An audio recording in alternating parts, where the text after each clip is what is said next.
Did you know that the North accounts for over 60% of people living in multidimensional poverty in Nigeria? And this is from the statistics from the National Bureau of Statistics for the country.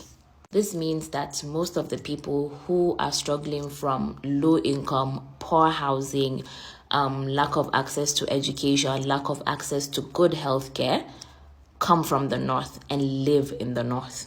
According to UNICEF, we have over 20 million out-of-school children in Nigeria. Did you know that more than half of those 20 million children are from the North? Of the 20 million out-of-school children we have in Nigeria, over 12 million of those children are from the North. Bauchi, Zamfara, Kebbi, and Kastina, they have some of the highest numbers of out-of-school children, not just in the country, but in the entire world. And when it comes to insecurity, over 70% of the insecurity incidents that we have suffered in the country hail from the North. Between January to October today, there have been accounts of over 1,500 people that have been killed, over 500 reported cases of kidnapping in the country. Over 70% of these reported cases are from the North. Banditry and kidnapping has become a multi-million naira industry in the North. Northern Nigeria holds the record for the most displaced number of communities because of insecurity in the country. And let's talk about money as well, because as much as we love to say that there's money in the North and people in the North have money, is a select few people that have money in the North. And when I say that, I mean the 0.01% of Northerners that have money. Because when it comes to internally generated revenue, the North contributes the least in this country, the least. Out of Nigeria's top 10 revenue generating states, Kano and Kaduna are the only northern states in that top 10. Out of the 10 states, there are only 2 northern states up there. And out of the top 10 least revenue generating states, the North is leading, with 8 states being on that list and only 2 southern states being on there. 8 northern states and 2 southern states when it comes to the least revenue generating states. If you pick 3 northern states, let's say you pick Taraba, you pick Zamfara, and you pick Kebbi, these 3 states combined, the revenue they generate is not even nearly half of what the second most, the second most revenue generating state in the country. And yet, despite this low revenue, they are still having one of the highest costs of governance in the country. Imagine a state generating a revenue of less than 10 billion naira and having the cost of governance of over 50 billion naira in 1 year. That is an average statistic from a northern state. Spending billions maintaining government offices, convoys, and political appointments, while the rest of the North continues to die of hunger and bleed. And what's sad about all this is the fact that the North is full of natural resources. The North is not poor, but the people in it, we have states like Zamfara, Niger, and some parts of Kaduna that are rich in gold and other mineral resources. The insecurity we see every day in this region is not a coincidence. It is a part of the system that keeps our region unstable, so the exploitation of the region can continue unchecked. The population of the North makes up more than half the full population of the country, but that population is only remembered when election time comes and that number is needed to win an election. The only time the power of the North is remembered is when election time is here and they need our votes.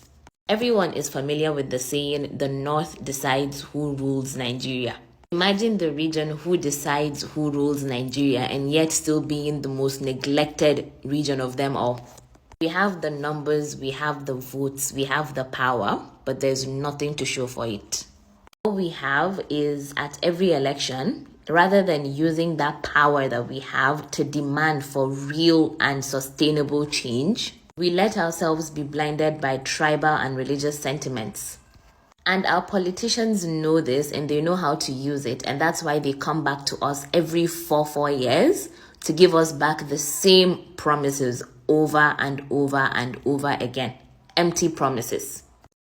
They don't want better for themselves because they do not, first of all, understand what better means. And they are too busy being blinded by religious sentiments, by tribal sentiments, to even open their eyes to see that there is so much more that they can have for themselves. Influencers and media voices in the North spend more time promoting division than they do development. The only time you hear these people speak up is when it is a news that they know will incite some form of tribal or religious war.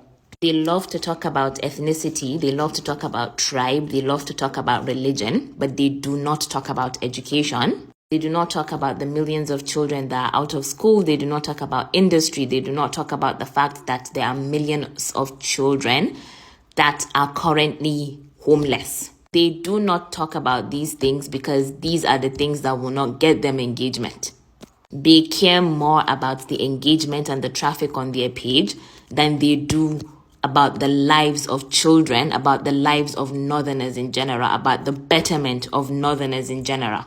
The out-of-school children that we have that are also homeless, they cannot read, they cannot write, they cannot do anything for themselves. All they know their entire lives is violence. And what do they end up doing? They grow up and continue to incite that violence that they have been introduced to.